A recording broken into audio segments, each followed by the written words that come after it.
Le pape François est arrivé en Turquie. Le souverain pontife vient renouveler avec la traditionnelle rencontre au patriarche orthodoxe de Constantinople, Bartholomée Ier. Son avion vient juste de se poser à Ankara.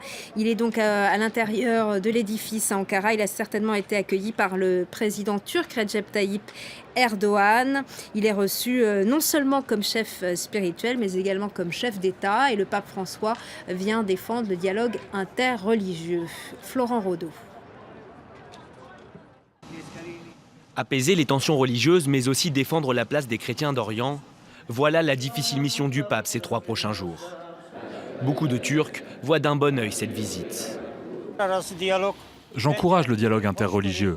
Ces visites, ces discussions et l'engouement qui en découle sont éminemment importants pour le futur de nos sociétés. Je pense qu'il est impossible de résoudre ces problèmes entre les différentes religions, mais au moins il vient nous rendre visite sur place comme représentant du Vatican. Je pense que cela est positif.